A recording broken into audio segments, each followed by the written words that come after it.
Welcome back to the channel. My name is Wavy Udon, and today I'm going to share about my experience by getting from 100 subscribers up to the 200 subscriber mark on YouTube. So I'm sharing this because I want you to all know what you can expect when you're growing out your channel and some tips to try out on your own, because I'm in this little bucket. I am just starting out myself, and so I'm seeing and experiencing things along the way, and hopefully what I can share will help you out if you're growing it too. So since the first 100 subscribers, I felt that it really created a great momentum whereby more people were open to engage and to follow me on YouTube, engage with my content.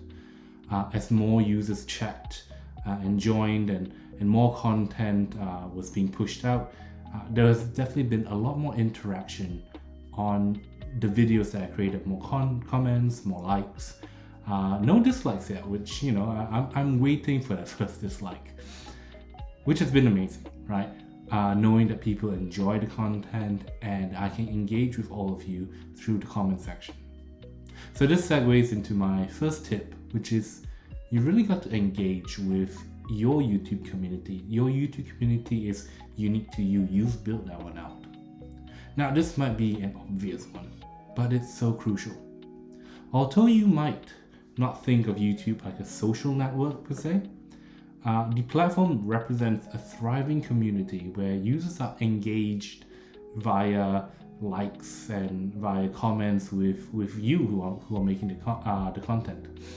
As mentioned in the last video, YouTube utilizes an algorithm that pushes more engaged or engaging content out on stuff like your recommended channels or recommended videos, suggested videos. And so the more engagement a video receives, the more likely it is to be pushed out to other people. Which is why it's important, though repetitious at times, that creators say, leave a comment in the video section. There was a study done to say that you should call out to your subscribers maybe the first minute and 50 seconds about leaving a comment in the sections or subscribing for optimal engagement. But my personal experience is that your content shouldn't just be generating content, but you also need to engage with the people who are actively commenting, actively liking your videos. Now, I'm trying to improve on this too. I'm still developing a bit of a rhythm myself.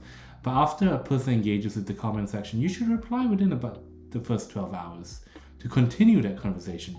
Any longer and people kind of feel like, the conversation's been forgotten and you kind of drop out a little bit. But not only that, you have to try to think about what you're going to reply. It not just thanks for, commenting, thanks for liking the video, but trying to have that open-ended question. Like, what do you think about the video? What do you, what are your thoughts? And create a more conversational situation continuously to build that community up and to bond with your viewers. Now, entering into my second tip from going to 100 to 200 subs, I've created a fair few videos at this point. Right? I've created some, I pushed some out, some I've tried, didn't really work for me, some I've tried and I enjoyed it. And something I've begun to realize is that videos that I've been creating are almost like standalone content. Like some of the videos I created didn't really gel in with the other videos that I've created in the past.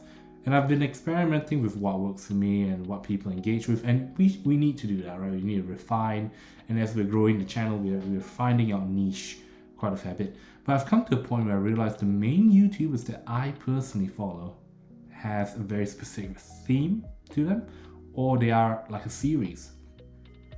Now, having a theme makes sense as you create content that focus around topics or interests that a specific audience is after.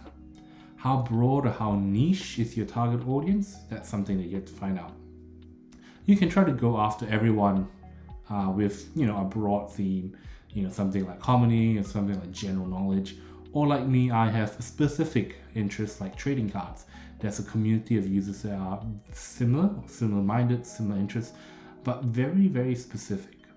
So if the content that you create is too diverse, then you will end up in a situation where you might not be able to post frequently enough for the existing users of particular interests. So, for example, if 100% of your audience like trading cards, like mine, and all the content that you post are about trading cards, then there's a possibility that about 100% of them will engage with your content.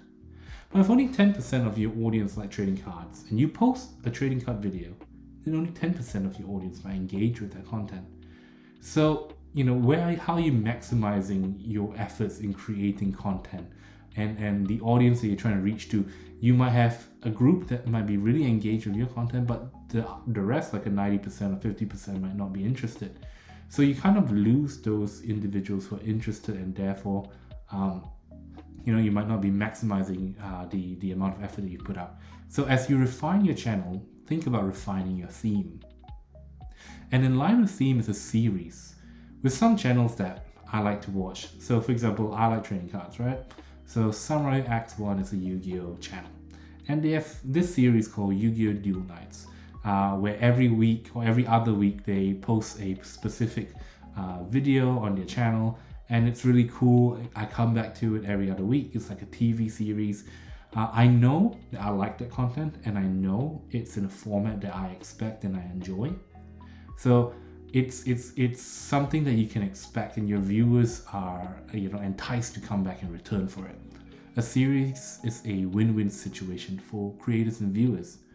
For creators, you hold yourself accountable for creating fresh content, and you don't always have to think about new ideas, because you don't have to rack your brain for new ideas, because it's a series, right? You go for there's a format. And for your audience, there's something to look forward to, and likewise, a reason to keep returning to your channel. Now, lastly, and on a more subjective note, my last tip is that you gotta celebrate each of your milestones.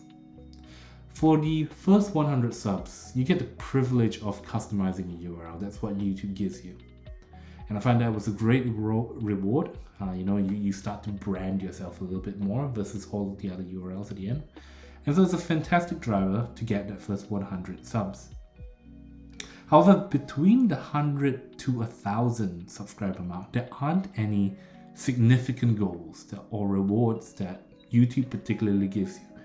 I started to notice that some of my videos, ads can actually show up like pre-roll before my video starts, but I actually don't get revenue from it. So that's something different, but it's not really a reward, is it? So hitting the 200 subscriber goal was a great feeling, but as much as it was a great feeling to meet people and to create content, I can see massive potential for me to just burn out if I don't create milestones to celebrate these wins, these marks and goals that I can celebrate, especially when the reward is seemingly so far away. So you gotta find ways to keep yourself excited and motivated. For example, at a midway subscriber mark, do something special for yourself or for your subscribers. For me, I'm going to open up a piece of trading card product at 500 subscribers, which I really want to open, and I'm looking forward to it. And it doesn't make the 1,000 subscriber target too hard to hit if you break your journey up into chunks and to reward or for yourself to keep some goals ahead for yourself to celebrate at each point. At the end of the day, your journey to 1,000 is special to you. It's unique to you. You might create content so unique, so engaging that you hit the subscriber mark, the 1,000 subs in a single day. But if you're on this journey where it's more of a steady growth, let me know in the comment section where you are in your journey and how you keep yourself motivated in creating quality content for your viewers, because I personally am trying to also find ways to keep myself motivated. Thank you all for watching, taking your time to watch me ramble on. Please do drop a subscribe if you're into this kind of content, and I'll post the next video once I hit 300 subs. I'll catch you next time. Thank you all for your time. Bye.